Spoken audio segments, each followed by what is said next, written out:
అందరూ కూడా ప్రభునామంలో మనం తెలియజేస్తున్నాం. చాలా దినాల తర్వాత మళ్ళీ అన్నాన్ని కాలనీలోకి వచ్చి ప్రభు పక్షి నిలబడి మాట్లాడడానికి ప్రభు ఇచ్చిన శాస్త్రాన్ని అవకాశాన్ని బట్టి ప్రభుకి స్తోత్రం చెల్లిస్తా ఉన్నాం.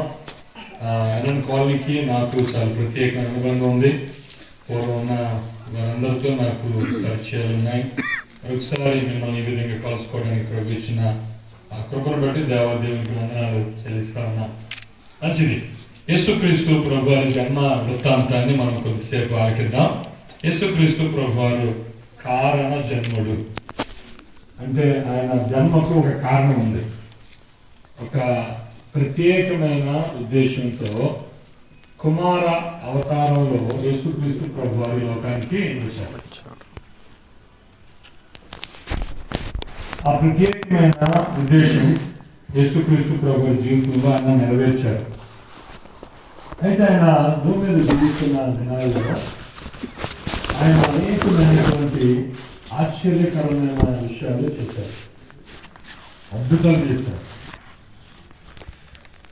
ఆయన గురించి 700 సంవత్సరాలకు ముందే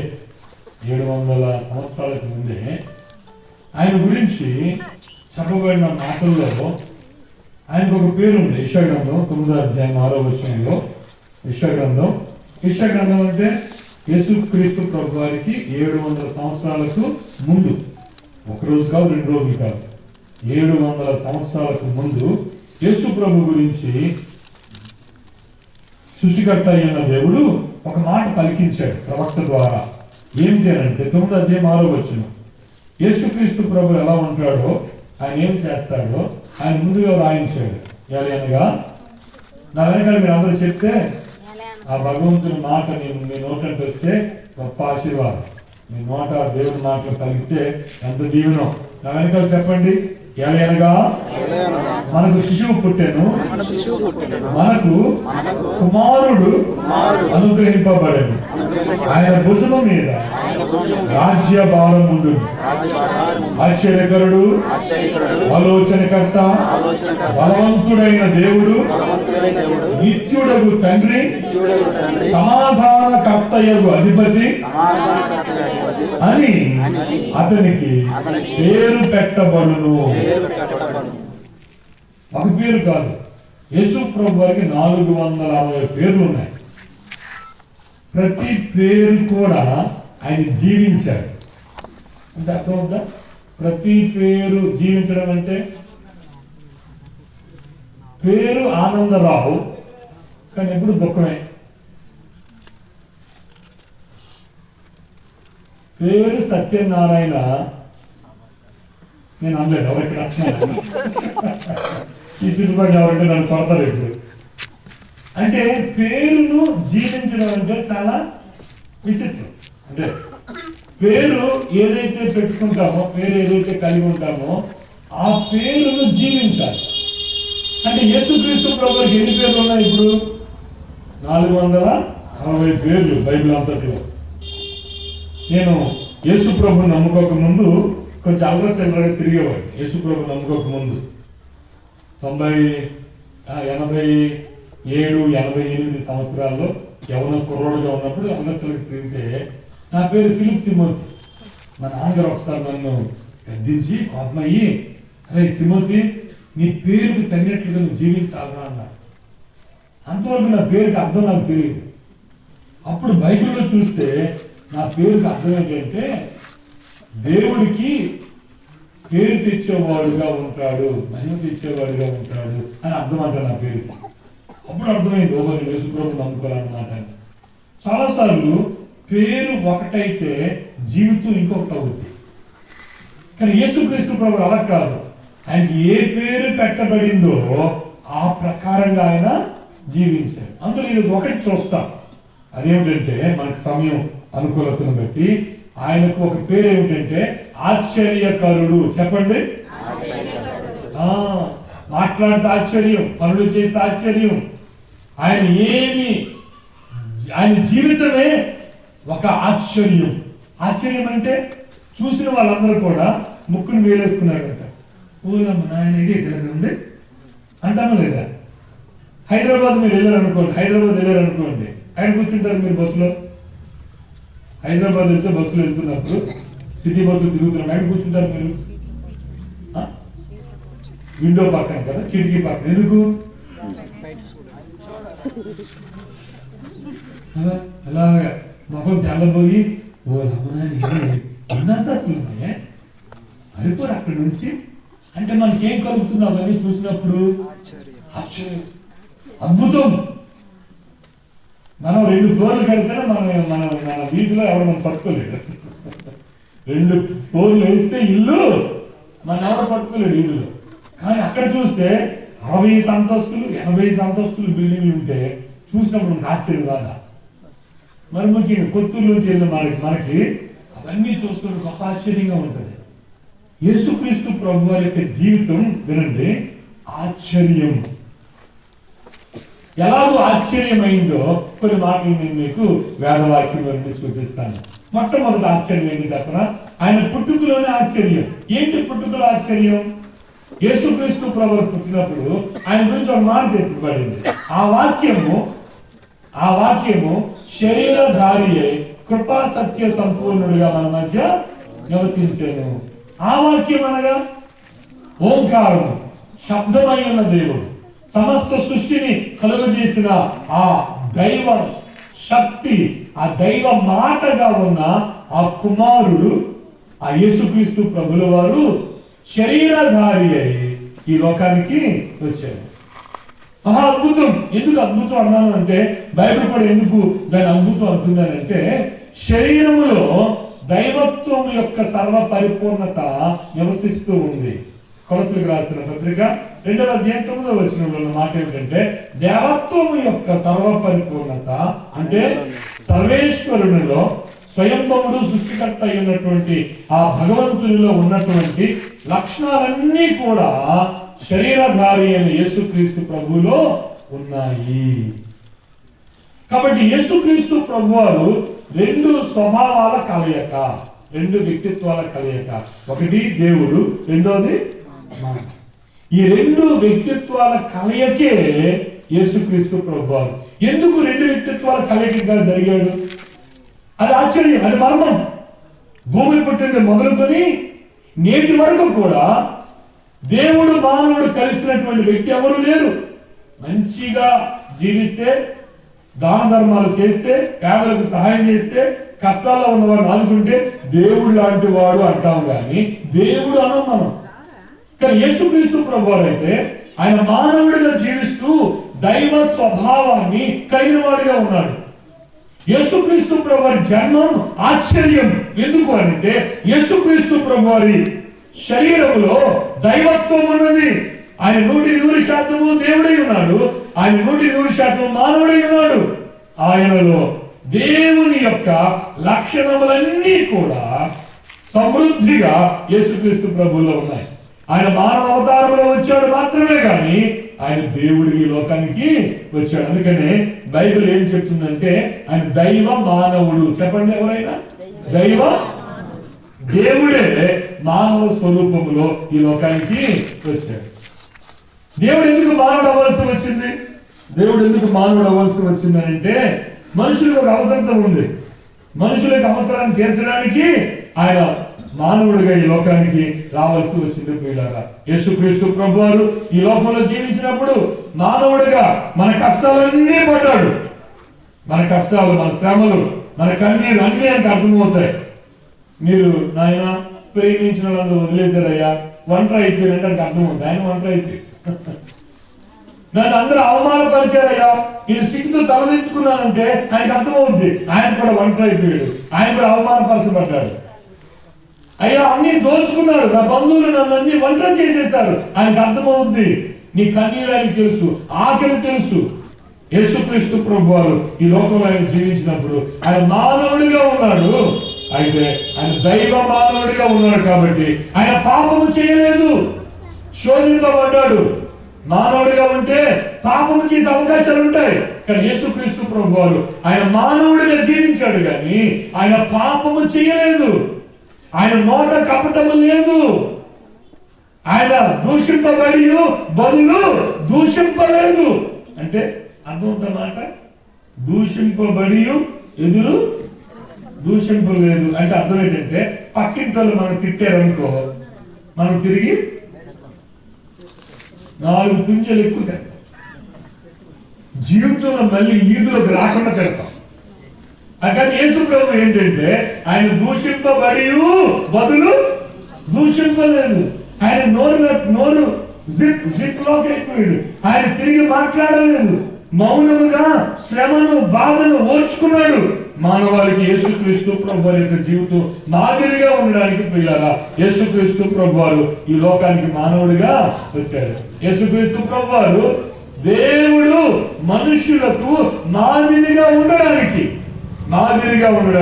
అంటే ఆయన ఎలా మాట్లాడాడు, ఆయన ఎలా జీవించాడు, ఎలా ప్రవర్తించాడు, ఏ విధమైన ఎంపికలు చేశాడు, వీటన్నిటినీ కూడా మనిషి నేర్చుకోవడానికి దేవుడే మానవ స్వరూపం ఈ లోకానికి వచ్చాడు. మొదటి పేతురు పత్రిక 2వ అధ్యాయం.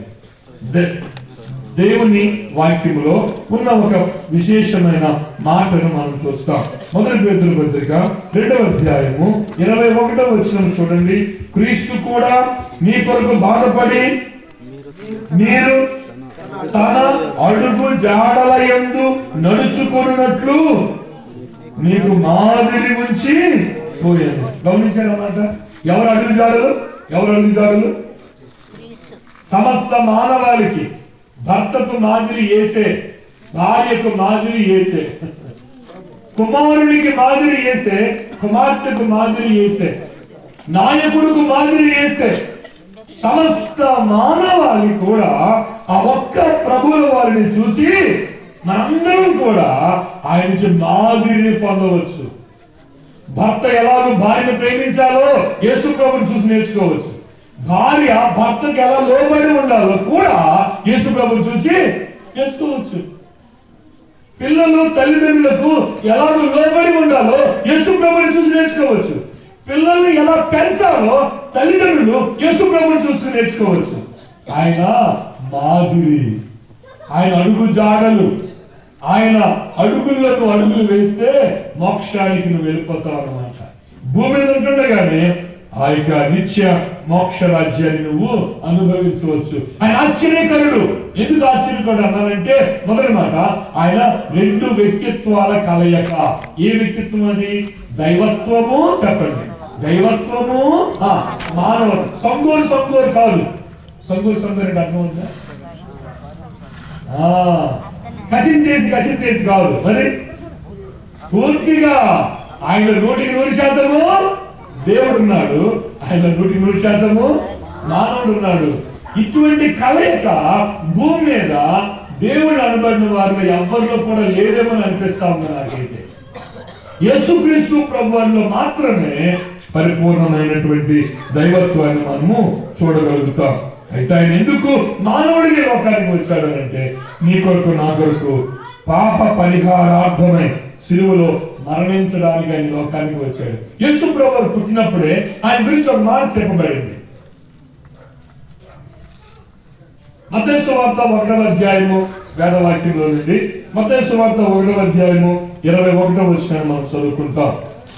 దేవుని యొక్క వాక్యం ఏం సెలవిస్తా ఉందంటే, ఆమె కుమారుని కన్నును తన ప్రజలను వారి పాపముల నుండి ఆయనే రక్షించడు కనుక ఆయనకు యేసు అని పేరు పెట్టదు వలెను. ఇంకొక మాట అన్నాను, ఆయన కారణ జన్ముడు అంటే అర్థం ఏమిటంటే, ఆయన జన్మకు కారణం ఉంది. ఏంటి ఆ కారణం? ఆయన అనేకమైన పనులు చేస్తాడు, కానీ ఒక్క కారణం ఉన్నది. ఏమిటంటే, మానవుణ్ణి జన్మ కర్మ పాపముల నుండి విడిపించడానికి ఆయన లోకానికి వచ్చాడు. మానవుడు పాపం చేశాడు. పాపం చేసిన మానవుడు శిక్షకు పాత్రుడయ్యాడు. శిక్షింపబడాలి. తప్పు చేసావా, నువ్వు చేసిన తప్పుకు శిక్షను అనుభవించాలి. అయితే నీ శిక్ష నీ మీదకు రాకుండా యేసయ్య మధ్యకు వచ్చి ఆ శిక్షను ఆయన తీసుకున్నాడు. కాబట్టి యేసుక్రీస్తు ప్రభువు చేతులకు మేకులు, అందుకనే ఆయన కాళ్ళకు మేకులు. మానవుడు చేసిన ప్రతి చేతులతో చేసిన తప్పుకు ఆయన చేతుల్లో మేకులు కొట్టబడ్డాయి. మానవుడు చేసిన ప్రతి కాళ్ళతో చేసిన పాప నడతల కొరకు ఆయన కాళ్ళకు మేకులు కొట్టబడ్డాయి. తప్పుడు ఆలోచనలకు ఆయన తలకు ముళ్ళ కిరీటం పెట్టబడింది. తప్పుడు పడకలు పడుకున్నందుకు ఆయన ప్రక్కలో ఆయన దేహమంతా గాయమై ఆయన పవిత్ర పుణ్య రక్తాన్ని కాచగా ఆ రక్తంలో యేసుక్రీస్తు ప్రభువారు తన యొక్క విశ్వాసం ఉంచిన వారి యొక్క జన్మ కర్మ పాపములను క్షమించడానికి ఆయన లోకానికి వచ్చాడు. ఉచితముగా ఆయన పాపములు క్షమించడానికి యేసుక్రీస్తు ప్రభువారు ఈ లోకానికి ఆశ్చర్యం. ఆయన ఒక గొప్ప ఉద్దేశం కలిగే లోకానికి వచ్చాడు. అందుకనే దేవుడు చనిపోయాడు. చనిపోయినవాడు దేవుడు ఎలా అవుతాడు? చచ్చిపోతే దేవుడు కాలేడు. నేను చచ్చిపోతాను, నేను దేవుడు కాదు. దేవుడు అనబడిన వాడు చచ్చిపోతే చనిపోయిన వాడు దేవుడు ఎలా అవుతారు? మరి యేసు ప్రభు చనిపోయాడు కదా, నిజమే, ఆయన చనిపోయాడు. ఎందుకు అంటే రక్తం కాచడానికి. అయితే అక్కడితో స్టోరీ అయిపోలేదు. చనిపోతే బొమ్మ అయిపోయినట్టు కాదు, బొమ్మ ఇంకా ముందుకు ఉంది. ఏమిటంటే ఆయన చనిపోయి 3వ దినమున పునరుత్థానుడై తిరిగి లేచాడు. హల్లెలూయా. ఆయన తిరిగి లేచాడు. ఆకాశము క్రింద భూమి మీద దేవుడు అనబడిన వారిలో యేసుక్రీస్తు ప్రభువారు ఒక్కరే చనిపోయి తిరిగి లేచాడు. ఆశ్చర్యం. ఆయన చూసి వారు ఆశ్చర్యపడుతున్నారు. ఇది ఎలా సాధ్యమని? ఇది ఎలా సాధ్యం? యేసుక్రీస్తు ప్రభువారు చనిపోయి 3వ దినాన పునరుత్థానుడై తిరిగి లేచాడు. పిల్లగా ఆయన సజీవుడైన దేవుడు. పుట్టాడు అని ఒక్కరోజు జ్ఞాపకం చేసుకుంటారు క్రైస్తవులు. కానీ ఆయన పునరుత్థానాన్ని, ఆయన తిరిగి లేచిన సందర్భాన్ని ప్రతి ఆదివారం జ్ఞాపకం చేసుకుంటారు. క్రైస్తవులు ఎన్ని పండుగలు ఉన్నాయి ఇప్పుడు చెప్పండి? ఎన్ని? 52 పండుగలు. కసినేసుకోవాలి. ప్రతి ఆదివారము పండుగే. ఎందుకు అంటే ఆయన పునరుత్థానం తిరిగి లేచాడు. ఆయన మరణం, ఆయన పునరుత్థానం ఆయన యొక్క పుట్టుకకు విలువనిచ్చింది. ఎవరి పుట్టుక దినాలు జరుపుకుంటాం? మహాత్ముల యొక్క పుట్టుక దినాలు. వారు చేసిన క్రియలు వారి జన్మానికి విలువ చేకూరుస్తూ ఉన్నాయి. యేసుక్రీస్తు ప్రభు యొక్క మరణం, ఆయన యొక్క శ్రమలు, ఆయన యొక్క పునరుత్థానం ప్రియులారా, యేసుక్రీస్తు ప్రభు వారు ఆయనలో జీవం ఉంది. ఆ జీవము మనుషులను వెలిగిస్తూ ఉంది. యేసుక్రీస్తు ప్రభు వారు జీవమై ఉన్నాడు. ఆయన లోకంలో జీవించినప్పుడు ఆశ్చర్యం. ఆయన సమస్త రోగములతో ఉన్న వారందరినీ స్వస్థపరిచాడు. గుట్టు వారిని స్వస్థపరిచాడు. కుష్టు వ్యాధి గలవారిని స్వస్థపరిచాడు. ఓచ కాలు చేతులు గలవారిని స్వస్థపరిచాడు. రక్తస్రావ రోగముతో 12 సంవత్సరాల నుంచి బాధపడుతున్న ఒక స్త్రీని ఆయన వస్త్రపు చెంగు ముట్టగా ఆయన స్వస్థపరిచాడు. యేసుక్రీస్తు ప్రభువారు మహిమలు, ఆయన అద్భుతాలు.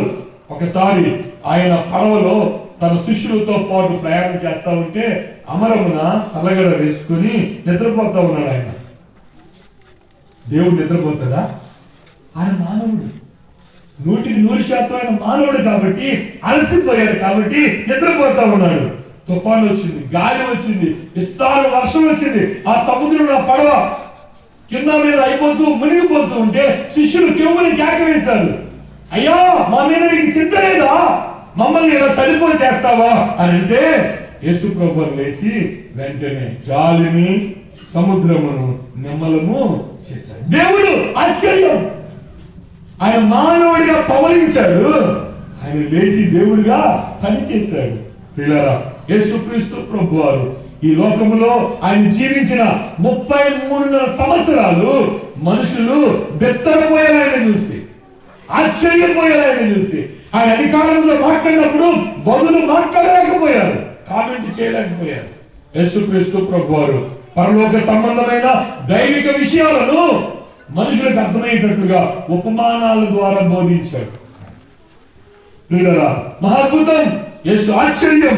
యేసుక్రీస్తు ప్రభువారి యొక్క జీవితం. అందుకనే దేవుడు ఆయనకి ఏమని పేరు పెట్టాడు? ఆశ్చర్యకరుడు. ఆయన ఆశ్చర్యకరుడు. ఆయన శ్రమలు, దేవుడికి శ్రమలేమిటి? ఆయన కొరడాలతో పట్టబడ్డాడు, ఆయన ఉమ్మివేయబడ్డాడు, గడ్డము పిరికి వేశాడు, ఆయన అవమానపరిచాడు. ఎందుకు తెలుసా? ఆయన వాటన్నిటినీ కూడా ఓర్చుకున్నాడు. నీవు నేను ఓర్చుకోవాలని ఆయన చూసి నేర్చుకోవాలని ఆయన ఓర్చుకున్నాడు, సహించాడు, సహనంతో ఉన్నాడు, తిరుగుబాటు చేయలేదు, అవమానాన్ని భరించాడు, లోబడ్డాడు, తలదించుకున్నాడు. కానీ దేవుడు ఏం చేశాడు తెలుసా? చనిపోయిన తర్వాత 3వ దినాన్న ఎవరి ఎదుటైతే ఆయన తలదించుకున్నాడో వారందరి ఎదుట సమాధిలోని ఆయన పునరుత్థానం తిరిగి లేచాడు. మనుషులు ఆయనను తగ్గించారు, దేవుడు ఆయనను హెచ్చించాడు.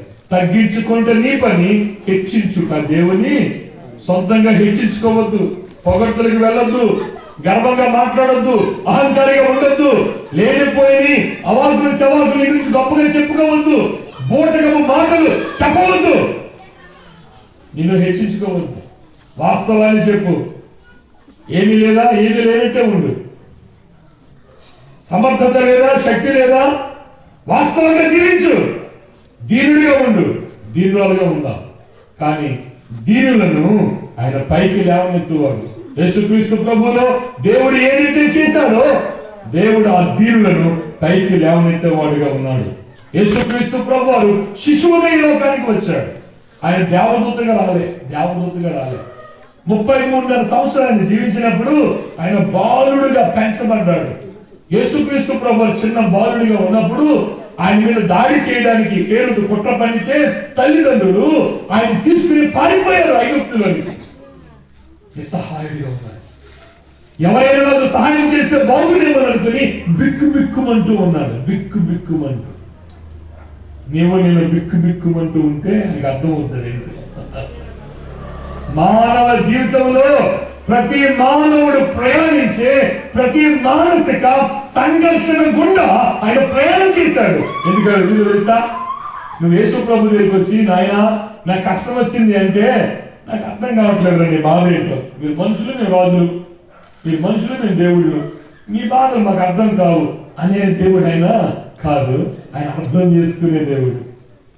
ఫిబ్రవరి రాసిన పత్రిక దేవవాక్యం సెలవిస్తున్న మాట ఏమిటంటే, ఫిబ్రవరి రాసిన పత్రిక 4వ అధ్యాయం, ఫిబ్రవరి రాసిన పత్రిక 4వ అధ్యాయం 6వ వచనంలో యేసుక్రీస్తు ప్రభువు వారు ఆయన మనం ప్రార్థన చేసినప్పుడు ఆయన ఆలకించేవాడిగా ఉన్నాడు. 16వ వచనం చదవండి.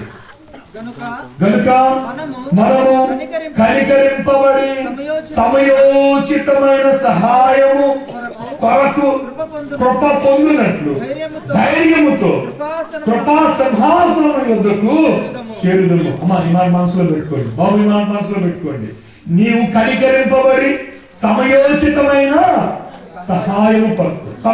హాస్పిటల్లో ఉన్నావు, నీకు ఆలోచన కావాలి, సమయోచితమైన సహాయం కొరకు ఆయన నీ మరణ ఆలకించే దేవుడు, నీ ఆలోచనకు తగినట్లుగా సహాయం చేసే దేవుడు, నీ కష్ట సమయాల్లో నీ మాటను విని నీకు సహాయపడే దేవుడు. ఆ సమయోచితమైన సహాయము కొరకు కృప పొందినట్లు ధైర్యముతో మన ధైర్యంగా ప్రభు దగ్గరికి వెళ్ళొచ్చు. పిల్లారా, అమ్మా బాబు, జీవితంలో నేను ఎదుర్కొనేటటువంటి ప్రతి సమస్యకు పరిష్కారం ఉంది. పరిష్కారం లేని సమస్య లేదు. Every problem has a solution. ప్రతి సమస్యకు పరిష్కారం ఉంది. ఎవరి దగ్గర? నీ దగ్గర ఉండదు. నిన్ను సృష్టించి నిన్ను ఈ లోకంలోకి తీసుకువచ్చిన ఆ ప్రభు దగ్గర పరిష్కారం ఉంది. కన్నీటిలో, శ్రమలో, గుండె పగిలిన సందర్భాల్లో జీవిస్తున్న వారందరికీ యేసు పరిష్కారం. మేము శ్రీకాకుళం పట్టణంలో మీటింగ్లు పెట్టినప్పుడు మీటింగ్కి ఏం టైటిల్ పెట్టాలి, ఏం పేరు పెట్టాలని ఆలోచన చేసినప్పుడు నాకు నా భార్యకు ప్రభు ఇచ్చిన ఫలం ఏమిటంటే యేసే జవాబు అని పెట్టాం. ఆ మీటింగ్ ఏం పేరు? యేసే. నా చిన్నతనంలో ఒక పాట ఉండేది, నా జీవిత వ్యధలందు యేసే, నా జీవిత వ్యధలందు యేసే జవాబు, ప్రభు యేసే జవాబు. నీ ప్రతి సమస్యకు, నీ ప్రతి ఇక్కట్టుకు, నీ ప్రతి కష్టానికి సొల్యూషన్ ప్రభు దగ్గర ఉన్నాయి. ఆ ప్రభు నీకు సమాధానం సమర్థుడు. ఎందుకనంటే నిన్ను కనిన నీ తండ్రి ఆయన సమర్థుడు. ఆయనని ఆశ్చర్యం, ఆయన నీ ప్రార్థన ఆలకిస్తాడు, ఆయన నీ ప్రార్థనకు జవాబునిస్తాడు. ఆయన పరిచర్యలో ఆయన చేసిన మహాద్భుతాలు అనేకములు. చనిపోయిన వారిని సహితము ఆయన లేపాడు. లాజరును బయటికి రానప్పుడు లాజరును లేపాడు. ఆయన ఆశ్చర్యకరుడు ప్రియులారా, ఆయన ఆశ్చర్యకరుడు. ఆయన జీవితం అంతా యేసుక్రీస్తు ప్రభువు పుట్టినప్పటి నుంచి ఆయన శ్రమలు పడి చనిపోయి పునరుద్ధరుడై తిరిగి లేచి ఆరోహణయ్యేంత వరకు ఆయన జీవితం ఆశ్చర్యం. ఒక భక్తుడు ఈ విధంగా రాస్తున్నాడు. తిమోతికి రాసిన 2వ పత్రిక 3వ అధ్యాయం 16వ వచనం. తిమోతికి రాసిన దేవుని యొక్క వాక్యం నుండి మొదటి పత్రిక 3వ అధ్యాయం 16వ వచనం. తిమోతికి రాసిన మొదటి పత్రిక 3వ అధ్యాయం 16వ వచనం. నిరాక్షేపముగా దైవభక్తిని కూర్చున్న మర్మము గొప్పదైనది. ఆయన సశరీరుడిగా ప్రత్యక్షుడయ్యను, ఆత్మ విషయం నీతిపడని తీర్పునందును, దేవదూతలను కనబడను, రక్షకుడని జనములలో ప్రకటింపబడను, లోకమందు నమ్మబడను, ఆరోహణుడై తేజోమయుడయ్యను. ఇవన్నీ ఆయన జీవితం అన్నమాట. The summary of Christ life. యేసుక్రీస్తు ప్రభు వారి యొక్క జీవితం యొక్క సారాంశాన్ని రాస్తూ అంటాడు, వినండి. ఆయన జీవిత సారాంశమే మన భక్తికి మూలము అని అంటాడు. యేసుక్రీస్తు ప్రభు ఎందుకు శరీరధారి లోకంలో జీవించాడు అని అంటే, నీవు నేను కాపీ కొట్టడానికి, కాపీ కొట్టి బతకడానికి. ఏంటి కాపీ కొట్టాలి? ఆయన ఎలా జీవించాడో అలా కాపీ కొట్టి బతకడానికి, సులువుగా ఉండడానికి. ఆయన ఎలా మాట్లాడాడు, ఎలా చూచాడు, ఎలా ప్రవర్తించాడు, కోపాన్ని ఎలా అణుచుకున్నాడు, ఇతరులను ఎలాగునా ఆయన సరి చేశాడు, ఇతరులు ఆయన మీద దాడి చేసినప్పుడు ఆయన ఎలా ధీరుడిగా ఉన్నాడు. దైవిక మాదిరి. ఈ మాట మనసులో పెట్టుకోండి. మానవునికి కావాల్సింది దేవుని మాదిరి కావాలి. మాదిరిగా ఉన్న దేవుడు యేసుక్రీస్తు ప్రభువు. ఆయన చూసి నేర్చుకోవచ్చు. ఒక స్త్రీని ఎలా చూడాలో యేసు ప్రభువుని చూసి నేర్చుకోవచ్చు. ఒక స్త్రీని చూసి ఏమని పిలవాలో. ఒక వ్యభిచారంలో పట్టబడిన స్త్రీ యేసు ప్రభు దగ్గరికి తీసుకుని రాబడితే రాళ్లతో కొట్టి చంపాలి అని అంటే, ఈమెతో వ్యభిచారం చేసిన వాడు ఏమయ్యాడు అని అడిగేటప్పుడు సౌండ్ లేదు. ఆయనకి దొరికిన దాన్ని పట్టుకొచ్చారు. దొరకనోడు దొరికితే దొంగ అన్నట్టుగా ఆ స్త్రీని తీసుకొస్తే ఆ స్త్రీతో ఏమని సంబోధించాడు తెలుసా? వ్యభిచారంలో పట్టబడిన ఆ స్త్రీని ఈ లోక సమాజం అయితే ఏమంటది? ఓ ఎంత చెడ్డ మాటలన్నీ పలుకుతారు. దీనికి ఒళ్ళు కొవ్వెక్కిందండి, ఒళ్ళే వస్తే అని చెప్పి అవమానకరంగా మాట్లాడితే నా ప్రభువు అటువంటి స్త్రీని ఏమన్నాడు తెలుసా? అమ్మా అని పిలిచాడు. చెప్పండి, ఏమన్నాడు? ఎక్కడుంది? ఎంత గొప్ప సంస్కారమో చూడండి. సమస్త మానవాళికి, క్రైస్తవులకు మాత్రమే కాదు, భూ ప్రపంచం మీద ఉన్న మానవ కోటికి యేసు మాదిరి. యేసు మాదిరి. ఆయన ప్రవర్తన, ఆయన శైలి, శత్రువును క్షమించిన ప్రేమ ఆయనది. అపారమైన ప్రేమ. ఆయన ప్రేమ ఆశ్చర్యం. ఆయన ప్రేమ ఆశ్చర్యం. ప్రేమించాలని చెప్పి పాట రాయలే, ప్రేమించాలని చెప్పి కవిత్వం రాయలే, ప్రేమించాలని చెప్పి ఒకరి అందాన్ని దోచుకోలే, ప్రేమించాలని చెప్పి మోసం చేయలే, అని ప్రేమించాలని చెప్పి ప్రాణాన్ని త్యాగం చేశాడు ఆయన. ప్రేమించాను అని చెప్పి ప్రాణాన్ని ఎవరున్నారు ఈ లోకంలో? యోహాను సువార్త 15వ అధ్యాయం దైవవాక్యం కలిగిస్తా ఉంది. యోహాను సువార్త 15వ అధ్యాయం. యోహాను సువార్త 15వ అధ్యాయం. ఆయన ప్రేమించాడు ప్రియులారా, మానవాళిని ప్రేమించి ఆ ప్రేమకు గుర్తుగా తన ప్రాణాన్ని పెట్టాడు. 13వ వచనం చదువుకుందాం. 13వ వచనం.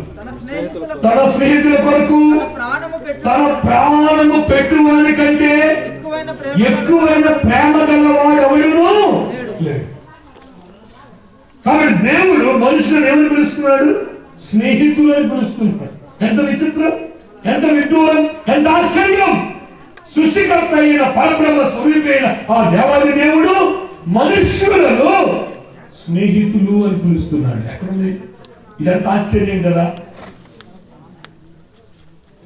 భగవంతునికి భక్తునికి చాలా దూరం ఉంది. అంబికా దర్బార్ బట్టి అనుసంధానం చేస్తా ఉంది. భక్తునికి అది యాడ్ వరకు మాత్రమే చెప్తా ఉన్నాను. అంటే ఈ ఇద్దరిని దగ్గరికి చేర్చేది ఒక వాసన పొల్లైతే ఇక్కడ యేసు ప్రభువు ఏమంటారు, సృష్టికర్త అయిన దేవుణ్ణి ఏం చేశాడు, మానవునికి స్నేహితుడిగా చేశాడు. అందుకని పాడతారు కదా, పాడండి అందరూ చెప్పండి. చిరకాల స్నేహితుడా నా హృదయాన సన్నిహితుడా నా తోడు నీవయ్యా స్నేహం చాలయ్యా. ఆయన స్నేహించి మోసం చేసిన వారు లోపల జాగ్రత్త. ఈ లోక స్నేహాల్లో చాలా మంది నేను మోసపోయాను. ఒక్కరోడిని చాలా నమ్మాను. ఆడికి ఎంత సినిమా చూపించాడు, ఎంత బొమ్మ చూపించాడు. ఊరి నాయనో వీడు సామాన్యుడు కాదు, వీడిని నమ్మితే నన్ను ఎక్కడికో తీసుకెళ్ళిపోతాడు అనుకుంటే ఆడు నన్ను తీసుకెళ్ళి బొమ్మలో ముంచాడు. స్నేహం జాగ్రత్త. ఇది కొత్తూరు మనకులో జరిగిన స్టోరీ, కష్టం కలిసి చెప్తాను. స్నేహం చాటున మోసం ఉంది, కానీ స్నేహము మాటున ప్రాణ త్యాగం క్రీస్తులో ఉంది. యేసుక్రీస్తు ప్రభువారు ఆయన స్నేహితులని పిలిచి ఆశ్చర్యం. దేవుడేంటి మనుషులని స్నేహితులు ఏంటి? అంత గొప్ప విషయం కదా. స్నేహం చేయడానికి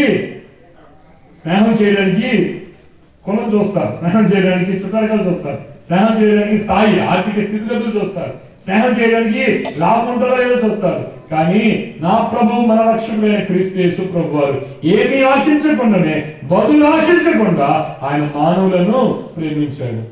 ఆయన ప్రేమతో గొప్పదు బైబిల్ చాలా గొప్పగా వర్ణిస్తా ఉంది. మొదటి కొరింథీయులకు రాసిన పత్రిక 13వ అధ్యాయం, మొదటి కొరింథీయులకు రాసిన పత్రిక 13. ఆయన ప్రేమ ఎటువంటిదో చూడండి. దేవుడు మానవుల చూపిన ప్రేమ ఎంత విశేషమైనదో బైబిల్ ఎంత గొప్పగా వర్ణిస్తూ ఉందో మనం గమనించినట్లయితే 13వ అధ్యాయం మొదటి కొరింథీ 13. ప్రేమ, దేవుని ప్రేమ దీర్ఘకాలము. వెనకాల చెప్పండి, మీ మనసుని మీ నోటంటే మాటలు వస్తే కొంత పునీతం అవుతాం. ఆ నోరు గట్ట, నా నోరు కూడా పునీతం కావాలి. మనందరూ ఆ మాటలు ధ్యానం చేద్దాం. చెప్పండి. ప్రేమ దీర్ఘకాలము సహించును. చెప్పండి. దయ చూపించును. ప్రేమ మత్సర పడదు. ప్రేమ దంభముగా ప్రవర్తించదు. నేను ఎంత చేశాను అంత చేశాను అని ఈరు వీధి వాడ డబ్బులు వేసుకుని చెప్పదు. చుట్టాలు వస్తారు, రిక్షా ఎక్కి ఆటో ఎక్కి వెళ్ళిపోతారు. వెళ్ళిపోయిన వెంటనే పక్కింటి వాళ్ళతో మీటింగ్. ఏంటి, 4 రోజులు ఉంటాను, ఎంతమంది 8 మంది వండి వండి వండి వారించి పోయి ఆయన ఆ ఆటో వాళ్ళకి కానీ ఆటో వెళ్ళిపోయినట్టు ఏర్పడితే మళ్ళీ రాను ఇంటికి ఎప్పుడు. డబ్బు కొట్టుకునేది కాదు ప్రేమ. చేసి గప్చుప్ చేసావా, గప్చుప్ చేసి చెప్పుకునే యేసుక్రీస్తు ప్రభువు యొక్క ప్రేమ అంత నిరాడంబరమైన ప్రేమను ఆయన మానవులలో చూపించాడు. అమర్యాదగా నడువదు. అమర్యాద నడువంటే చులకన చేసి అసభ్యంగా ప్రవర్తించిన ప్రేమ. స్వప్రయోజనాన్ని విచారించుకోలేదు. అంటే సహాయం చేసినప్పుడు నాకేంటి వస్తుంది, నాకేంటి ప్రయోజనం కలుగుద్ది. స్వప్రయోజనాన్ని విచారించు. త్వరగా కోపపడదు. అపకారాన్ని మనసులో ఉంచుకోదు. ఎవరిని అపకారం చేస్తే యేసుక్రీస్తు ప్రభువుని తిట్టారు, బైబిల్ చింపి వేశారు, ఆయన కాళ్ళతో తన్నారు, చర్చిలు కూలగొట్టారు. కానీ ఆయన అపకారం మనసు ఉంచుకునేవాడు కాదు. He still loves. ఆయన సమస్త మానవాళిని దయార్థమైన హృదయంతో ఆయన ప్రేమిస్తూనే ఉన్నాడు. దానికి చక్కని వాక్యం ఏమిటి? దేవుడు లోకమును, చెప్పండి, దేవుడు లోకమును ఎంతో ప్రేమించాడు. తండ్రి కొడుకునిస్తే కొడుకు ప్రాణాన్ని ఇస్తాడు. తండ్రి తన అద్వితీయ కుమారుడిని దానంగా ఇచ్చాడు. కొడుకు తప్పు తిన్నాడా? ఒకే ఇంట్లో పుట్టినోళ్ళు కదా ఇద్దరు కూడా. ఇక్కడ కొడుకు ఏం చేశాడు? నాన్న నువ్వు నన్ను ఇచ్చేస్తున్నావా లోకానికి, నా ప్రాణాన్ని లోకానికి త్యాగం చేస్తానని చెప్పి వీళ్ళిద్దరూ ఒక కుటుంబస్తులేనండోయ్. తండ్రి కుమారుడిని త్యాగం చేస్తే కుమారుడు ప్రాణాన్ని త్యాగం చేస్తా ఉన్నాడు.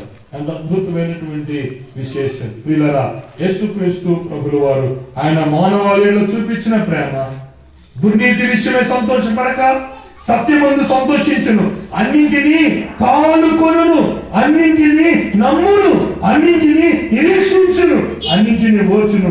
ప్రేమ శాశ్వత కాలముండును. ఈ ప్రేమ ఎప్పుడు ఎన్నాళ్ళు ఉంటుంది? శాశ్వత కాలం. భూమి గతించిపోయేంత వరకు ఈ ప్రేమ కొనసాగు. ఈ ప్రేమ కోడికలు, ఈ ప్రేమ ప్రవచనాలు, ఈ ప్రేమ ప్రసంగాలు, ఈ ప్రేమ పాటలు కొనసాగుతూనే ఉంటాయి ప్రియులారా. ఆ ప్రేమ ఎంత ఆశ్చర్యం! పరలోకమందున్న దేవుడు భూమి మీద ఉన్న మానవుని జ్ఞాపకం చేసుకుని ప్రేమించడం. బైబిల్లో ఒక మాట ఉంది, దేవుడిని ఒక గ్రంథకర్త అడుగుతాడు, ఓ దేవా, మానవులమైన మమ్ములను జ్ఞాపకం చేసుకోవడానికి మేము ఏపాటి వారము అంటాడు. మనుషుడు ఏపాటి వాడు? ప్రగల్భాలు పలుకుతాం, ఛాలెంజ్లు చేస్తాం, మేసం మేలేస్తాం, కొడగొడతాం. చిన్న జ్వరం వస్తే గసగస వణిపోయామ్మా, టాబ్లెట్ అయ్యి హాస్పిటల్ తీసుకెళ్ళవా, మరి ఎంత పోటుగాడు కదా. అంతేకాదు, మానవుడు ఏపాటి వాడు? నీ చూపులు, మానవుని యొక్క చూపులు ఇతరులకు నష్టాన్ని కలుగు చేస్తే దిష్టి యంత్రం పెడతారు, పెద్ద రాక్షసుడు బొమ్మ పెడతారు. ఎందుకని? ఒకసారి నా ఫ్రెండ్ సింగపూర్ నుంచి వచ్చాడు. వస్తే మేము వీధుల్లో తిరుగుతూ ఉంటే నన్ను అడిగాడు, తిమ్మతి, ఇంటి ముందు ఎందుకు ఇది దిష్టి యంత్రం పెట్టారేంటి, ఈ దిష్టి బొమ్మ పెట్టారేంటి చెప్పమంటే నా ప్రాణం కలతోకి వచ్చింది. ఎలాగ ఎక్స్ప్లెయిన్ చేయాలని అర్థం కావటం లేదు. అంటే మానవుని యొక్క దృష్టి పడితే ఏంటది? అంతేకాదండి, మీరు చూసారో లేదో, మన పిహెచ్సి హాస్పిటల్కి ఈ గర్భిణీ స్త్రీలు డెలివరీ అయిపోయిన చిన్న బెడ్ని తీసుకొస్తారు కదా, బెడ్ని తీసుకొచ్చినప్పుడు చిన్న చీపులు కట్టుకొని పట్టుకుంటారు, 2-3 చీపులు పొలంలో. ఎందుకండి? కాదు, నువ్వు వెళ్ళి హాస్పిటల్ దగ్గరికి వెళ్ళి, అబ్బా ఎంత బాగున్నాడు అమ్మా, బాబు గుంచుకున్నాడు అంటే సరే అమ్మా అని బాబుని పక్కన పెట్టి ఆయన మీరు వస్తారు జ్వరము. నువ్వు బాగున్నావు అంటేనే అది కనిష్టం వస్తుందంట. మానవుడు చూసే చూపులు విషం, మాట్లాడితే మాటలు విషం. ఇంకో మాట అంటారు, పెదాలతో నవ్వుతారట, కనురెప్పలతో ఎక్కిరిస్తారట. ఇదే ముఖం ఎన్ని పంటలు పండించేస్తుందో. ఏమండి? కొంతమంది వీధిలో కాండ్రకించి ఉమ్మేశారు అనుకోండి, తెలిసిపోద్ది ఎందుకు ఉమ్మేసిందో. నువ్వంట నేను మామూలుగా ఉమ్మేసి వెళ్ళిపోయానంటే నాకు తెలుసు ఎందుకు ఉమ్మేశావు. ఊరి నాయన, ఈ నవ్వేరు, ఈ నవ్వులో విషం ఉంది, ఈ నవ్వు నవ్వు కాదు, ఈ నవ్వు అవమానకరమైన నవ్వు అంటారు. అంటే నవ్వులో రకాలు కూడా ఉన్నాయన్నమాట. నవ్వులో ఒకసారి ఒక కుటుంబం మాట్లాడుకునేటప్పుడు గొడవ అయింది. అందులో వాయిస్ రికార్డింగ్ నాకు పంపించారు. పంపించి అందులో నవ్వు, ఒక ఆయన నవ్వు మాత్రమే పంపిస్తే ఆ నవ్వే కానీ అందులో కక్ష ఉన్నట్లుగా, అందులో క్రోధం ఉన్నట్లుగా. అంతెందుకండి, మన నడిచిన తోవలోనే గడ్డి మరవదు.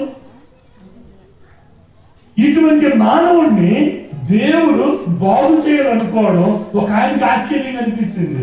అవును, సృష్టికర్త అయిన దేవా, మానవుని జ్ఞాపకం చేసుకోవడానికి వీడు ఏపాటి వాడు, నిలువెత్తు పాపముతో ఉన్నాడు. బైబిల్ ఇంకో మాట చెప్పింది తెలుసా? వారి నోరు తెరిచిన సమాధి అంట. వారి నోరు తెరిచిన అంటే కంపు, కుళ్ళు అంటే ఆరోగ్యం, అది ఆరోగ్యం లేక ఉప్పు దవడై కాదు ఆ కంపు. ఇతరుల మీద చెడ్డ మాట్లాడడం, సాడీలు మాట్లాడడం, ఇతరులను అవమానపరిచినట్లుగా మాట్లాడడం, వారు ఆరోగ్యకరంగా మాట్లాడటం లేదు. పిల్లరా వినండి, ఇంత చెడ్డ మానవుని కౌగిలించుకొని నాకు అనిపిస్తా ఉంటుంది. అంట్లు తోముతున్న తల్లి దగ్గరికి బురదలో పడిపోయి సీమిడి ముక్కుతో ఉండి ప్యాంట్ అంతా అంటించేసుకుని కొడుకు వచ్చాడు. తల్లి ఏం చేస్తుంది? అవసరపరా అంటారా? వాడిని ఊరి నా కొడుకొని బురదలో పడిపోవాలి అని చెప్పి కొంగు తీసి తుడిసేసి ఆ సీమిడి మొక్క మీద ముద్దెట్టేసి ఊరి నాకు అనిపించింది, పాపంలో పడిపోయిన మానవుని ఎడల దేవునికి ఉన్న ప్రేమ, ఒక బిడ్డ ఎడల తండ్రికి ఎంత ప్రేమ ఉందో అంత ప్రేమను దేవుడు మన పట్ల ఆశ్చర్యం. సృష్టికర్త అయిన దేవుడు పాపాన్ని శిక్షించాలి, పాపిని నిత్య నరకానికి ఉండడానికి పంపించాలి అని అనుకునేటటువంటి ఆ దేవుడు తన మనసు ప్రేమగల మనసు అని దేవుని దివ్య వాక్యంలో తెలియజేస్తా ఉన్నాడు. ఆయన సమస్త మానవాళిని మొదటి యోహాను పత్రిక 1వ అధ్యాయం 4వ అధ్యాయం, మొదటి యోహాను పత్రిక 4వ అధ్యాయం, ఇంకో 2 నిమిషాల్లో ముగిస్తాను. మొదటి యోహాను పత్రిక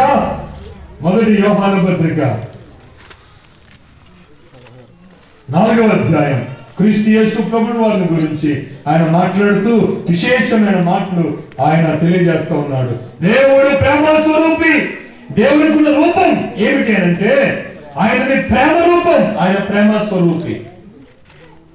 పరవచనం, దేవుని ప్రేమించమని కాదు, తానే మనల్ని ప్రేమించి మన పాపములకు ప్రాయశ్చిత్తమయుడకు తన కుమారుని పంపెను.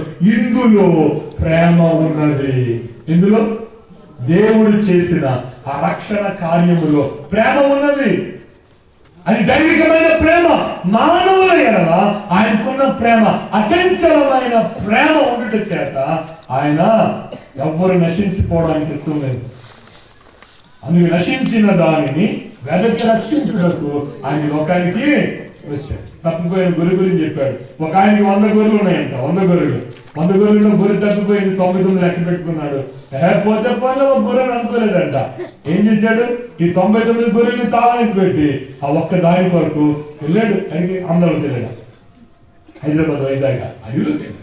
అది ఎక్కడ టిక్కుడు పోయిందో, ఏ అడవిలో టిక్కుడు పోయిందో, ఏ అడవిలో అది దారి తప్పిపోయిందో, అయ్యో అది ఏ నక్కని తొలగిస్తుందో, ఏ ఎరుగుబడికి తొలగిస్తుందో అది అని ఆ కాపరి బాధపడి వెళ్ళి ఆ గొర్రెను వెతికి పట్టుకునే క్రమంలో ఆయన గాయాలైపోయి, చేతులకి గాయాలు, కాళ్ళకు గాయాలు, తలకు గాయాలు, ఆయన మొండ తొప్పల్లోనికి వెళ్ళి చిక్కుకున్న ఆ యొక్క గొర్రెను రక్షించి భుజాన పెట్టుకుని సంతోషంతో వీధిలోకి వచ్చి అందరికి చెప్తున్నాడు, అయ్యా రండి, నా గొర్రె తప్పిపోయింది, నాకు దొరికింది.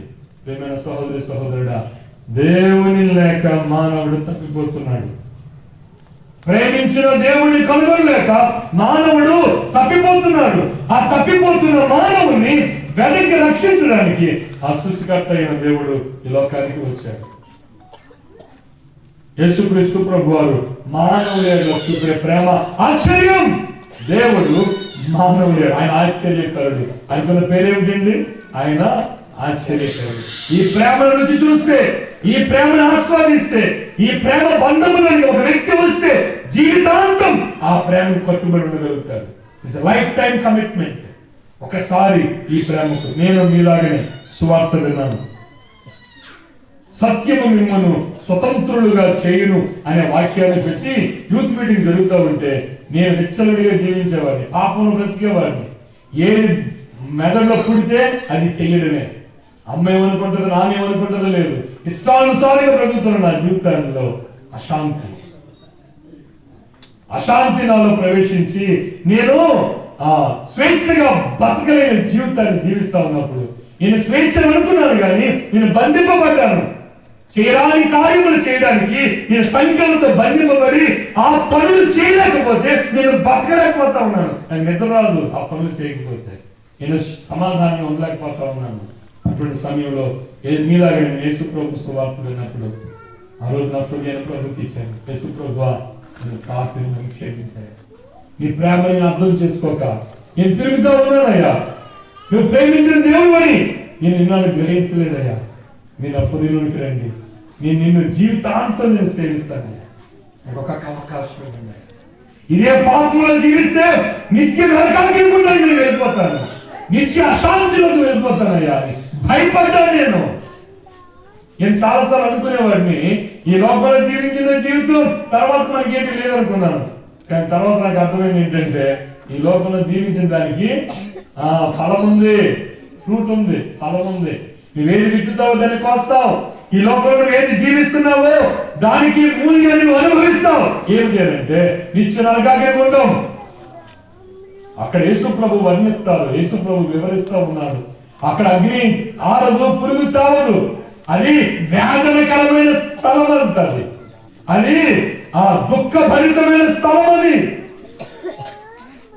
మానవుడు చనిపోయిన తరువాత, అమ్మ వినండి, బాబు వినండి, ఆకుల మాటలకు వచ్చా, మానవుడు చనిపోయిన తరువాత జీవితం ఉన్నది.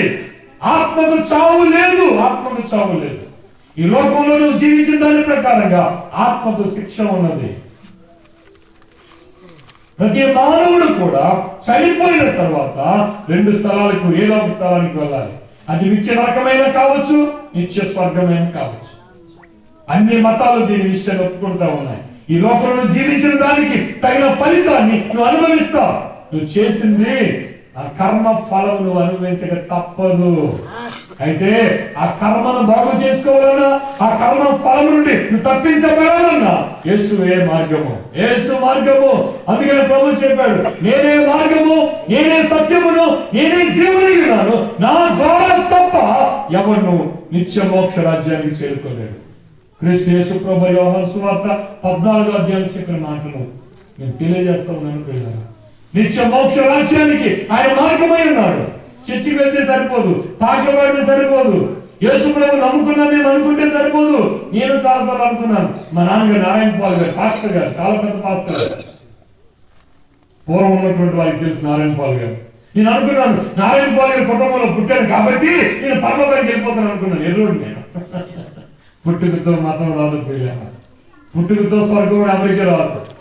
స్వర్గ ప్రాప్తము కలగాలంటే నీ జీవితంలో నువ్వు పాపాన్ని ఒప్పుకోవాలి, పాపాన్ని విడిచిపెట్టాలి, యేసుక్రీస్తు ప్రభువును సొంత రక్షకుడిగా నీ హృదయాన్ని అంగీకరించాలి. అలా చేస్తే తప్ప ఆ మోక్ష ప్రాప్తము జరగదు. మరణం ఏదో ఒక రోజున తలుపు తట్టినప్పుడు ఐఎమ్ రెడీ, నేను సిద్ధంగా ఉన్నాను, మరణమారా నేను వచ్చేస్తున్నాను, ఆ పరమ ప్రభు, ఆ సృష్టికర్త దేవాది దేవుణ్ణి నేను కలుసుకుంటాను. పౌలు మహాభక్తుడు ఉన్నాడు బైబిల్లో. ఆయన ఏమంటాడు తెలుసా? నేను వెడలిపోయి క్రీస్తుతో కూడా ఉండాలని ఆశపడుతున్నాను అంటాడు. ఎంత అద్భుతం కదా!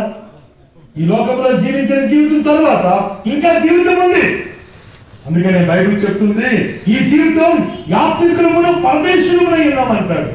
ఇది యాత్రా జీవితం. ఇది యాత్రకు వచ్చాం మనం. యాత్ర ముగించుకొని వెళ్ళిపోతాం పరదేశంలో. ఈ లోకం మనకి శాశ్వతం కాదు. ఈ లోకం శాశ్వతం కాదు పిల్లల. నీవు చూసేదేది శాశ్వతం కాదు. ఇవన్నీ తాత్కాలికమైనవే. శాశ్వతమైన లోకం, నిత్య జీవం, పరలోక రాజ్యం ఉన్నది. యుగాలు యుగాలు నీవు ఆ యొక్క సృష్టికర్త అయిన దేవుడితో జీవించాలంటే ఈ లోకంలో తీర్మానం చేయాలి.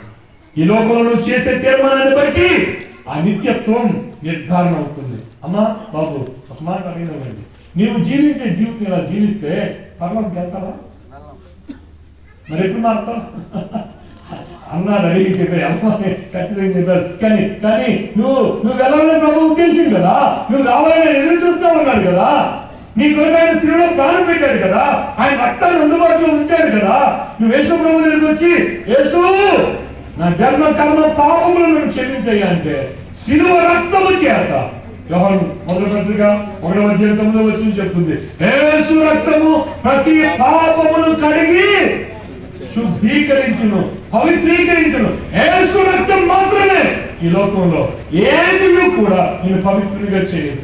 ఈ లోకంలో ఏది కూడా నేను పునీతునిగా చేయలేదు. యేసు రక్తము మాత్రమే ఒక వ్యక్తిని పవిత్రునిగా చేయగలుగుతుంది. ఆ రక్తానికి ఉన్న శక్తి అది. ఇప్పటికీ దేవుని రక్తం అందుబాటులో ఉంది. అమ్మా బాబు, మీరు యేసు ప్రభువుని నమ్ముకోవాలి. యేసే మార్గము, ఆయనే సత్యము, ఆయనే జీవం. ఆయన ద్వారా మోక్షం కావాలని కోరుకునే వారందరికీ ఒకటే మార్గం, అది యేసు మార్గం. యేసుక్రీస్తు ప్రభు విశ్వాసం ద్వారా ఆ నిత్య జీవానికి మన వారసులము కాగలుగుతాం. ఎవరన్నా చదివితే ఒక వచనం చదివి ముగించుకుందాం. యోహాను సువార్త 5వ అధ్యాయం 24వ వచనం. యోహాను సువార్త 5:24. యోహాను సువార్త 5:24. తొందరగా యోహాను సువార్త 5:24.